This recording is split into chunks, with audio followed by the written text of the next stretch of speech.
Hey, joining me now to discuss all of this, former assistant to President Trump, Kelly Sadler. All right, so we start the hearing, and Jerry Nadler Democrat gets to make a statement, and he gets to ask a question in a way that says, hey, you know what, this report does not exonerate President Trump. The media took that, and that's been sort of the chyron that I've seen flipping the channels around.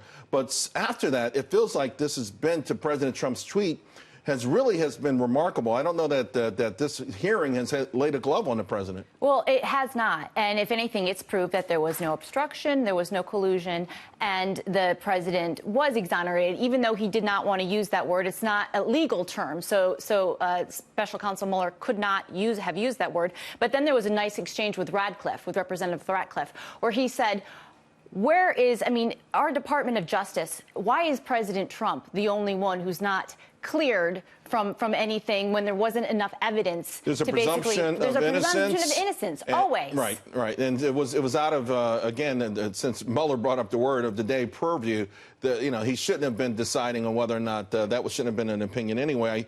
But I do want to play also for the audience Jim Jordan, because he had a pretty electric exchange with Mueller, and I want your thoughts on it.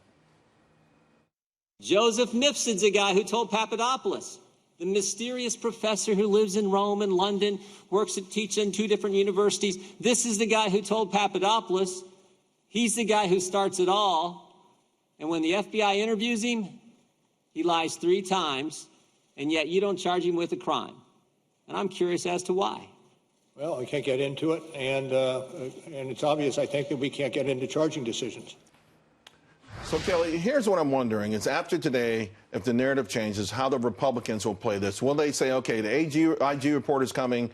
We had clear examples of discrimination with respect to who charges were leveled against and who was essentially allowed to get away. The source of all of this, the faulty Steele dossier and all of it, this person was never charged with a crime. Well, and the fact that Mueller went into this testimony today and he said, I'm not going to talk about the Steele dossier. I'm not going to talk about the origins of this investigation. Well, the origins of this investigation were based on Russian interference. It was based on GPS. The fact that he did not know what firm GPS was, that Hillary Clinton and the DNC hired them to dig up dirt, where they hired a bunch of Russians to basically dig up dirt on the president. It's unbelievable. How hard should Republicans push on this, or should they just sort of walk away and focus on the economy and all the other great things that are going on? We need to investigate the investigators, because this was a deep conspiracy, and it's a conspiracy that the mainstream media has ignored. And so when this Inspector General complaint comes up, this is something that we need to look into, because it affects future presidencies. It's not just about President Trump. This was a gross abuse, perhaps, that happened within the FBI and the DOJ. There is something to be said about our democracy, the republic itself. Thank you very much, Kelly. Appreciate it.